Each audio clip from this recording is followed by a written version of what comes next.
So sometimes when you're riding a mountain bike, your chain sometimes falls off. It means you can't pedal at all. That's not good. I'm gonna teach my mother, Sonny, how to fix that. Okay.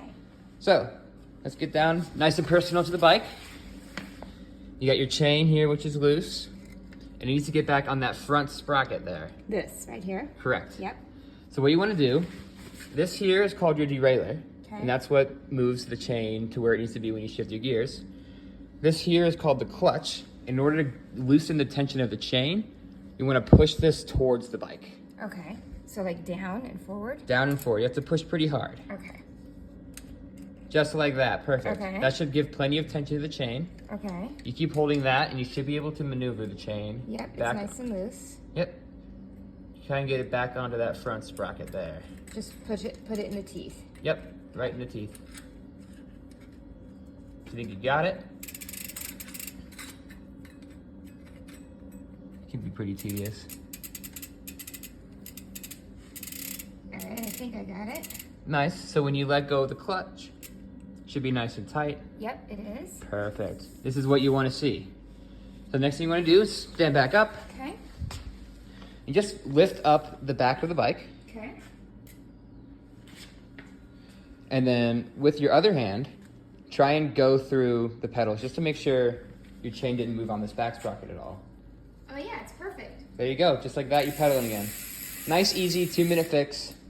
And just like that, you're back on riding again. Good job. Sweet.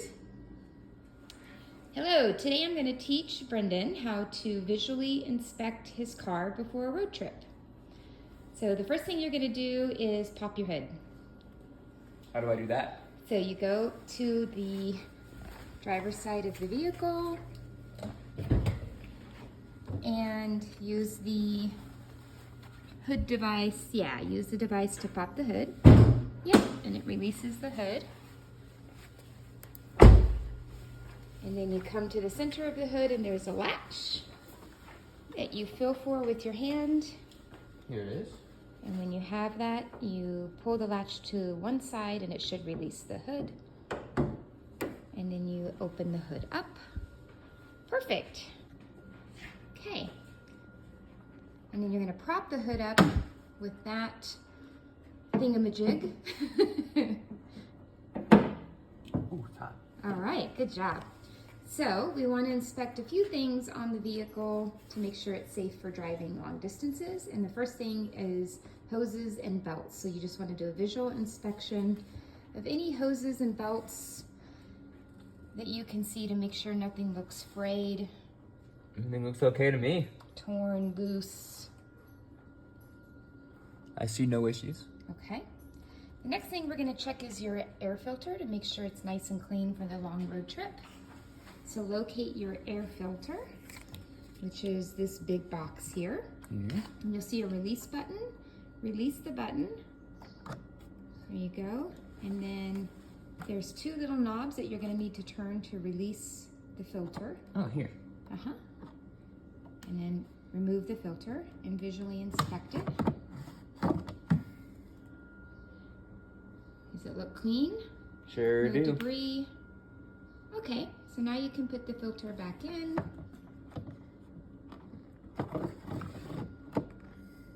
Lock it with the 2 little knobs. And then put the cap back over and secure it till it clicks. Good job. All right, so now we are going to just visually inspect your fluid levels. So here to the left, the pink is your reservoir for your coolant. Okay. And there should be a label that says full or low, Yep, max and min. max and min, okay. And what is it reading? It's below min, but I think it's because the car's warm. Yes, the car is warm, so we would want to check it right before we leave to make sure that it's not over the max but not below the min. Okay, makes Okay. sense. And then you want to make sure that you have windshield wiper fluid in case you get a dirty windshield, and that's right, that blue there. Can you look down and see if you have fluid in there? I see blue. Okay. Is there any kind of indicator of how much you have? Doesn't really say, no.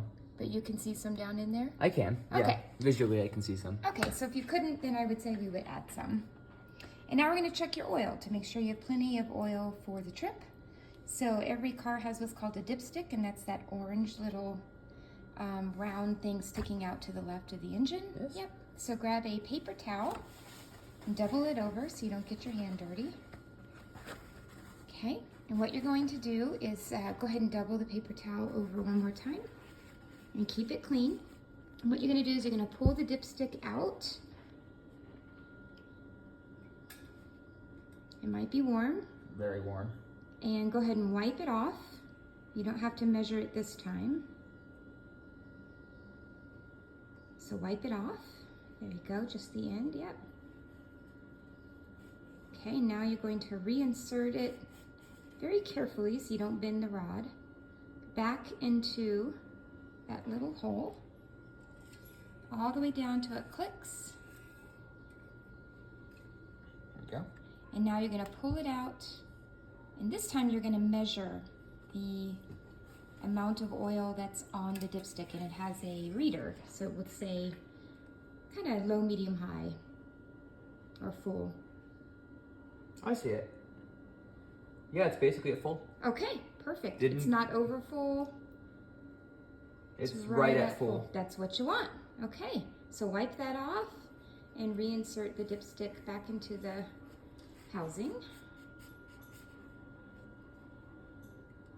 Very carefully so you don't bend it. And you can use that paper towel to stabilize it as it goes in if you need to.